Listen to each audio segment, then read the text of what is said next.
আসসালামু আলাইকুম রহমতুল্লাহি ওয়া বারাকাতুহু। প্রিয় শ্রোতাবিন্দু, আজকে আপনাদেরকে ঋণ মুক্ত কি করে আপনারা হবেন, ঋণ মুক্ত হওয়ার জন্য আল্লাহ পাকের কাছে কিভাবে আপনারা দোয়া করবেন, কোন দোয়া পাঠ করলে পরে আল্লাহ পাক আপনার ঋণ মুক্তর বন্দোবস্ত করে দিবে, ব্যবস্থা করে দিবে।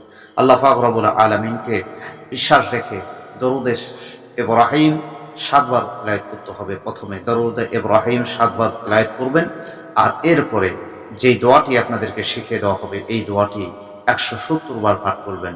170 বার পরে আবার পুনরায় দরুদে ইব্রাহিম 3 বার পাঠ করবেন। এই দরুদে ইব্রাহিম 3 বার পাঠ করে আপনি ইনশাআল্লাহ আল্লাহর উপরে অটুটভাবে বিশ্বাস রেখে একবার দোয়া করে দিবেন যে আল্লাহ, আমি যত রকমের ঋণগ্রস্ত হয়ে আছি সমস্ত ঋণ মুক্ত করে দিও। আল্লাহ রাব্বুল আলামিন আপনার ঋণ থেকে আপনাকে মুক্ত করে দিবেন।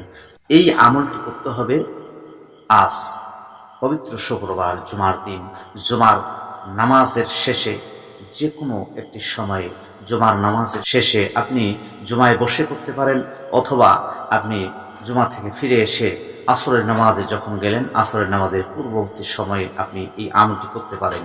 এই আমলটি আপনি করবেন এভাবে: যখন আপনি দোয়াটি করবেন তখন সর্বপ্রথম একবার বিসমিল্লাহির রহমানির রহিম করবেন। বিসমিল্লাহির রহমানির রহিম পরে আপনি করবেন আল্লাহুম্মা লা মানিআ লিমা আতাইতা ওয়ালা মুতিআ লিমা সানাইতা। আল্লাহুম্মা লা মানিআ লিমা আতাইতা ওয়ালা মুতিআ লিমা সানাইতা। এই দোয়াটি আপনি 170 বার করবেন। আল্লাহুম্মা লা মানিআ লিমা আতাইতা ওয়ালা মুতিআ লিমা সানাইতা। এই দোয়াটি আপনি 170 বার যদি পাঠ করতে পারেন, আল্লাহ পাক রব্বুল আলামিন আপনাকে সমস্ত রকমের ঋণ থেকে মুক্ত দান করবেন। আমিন।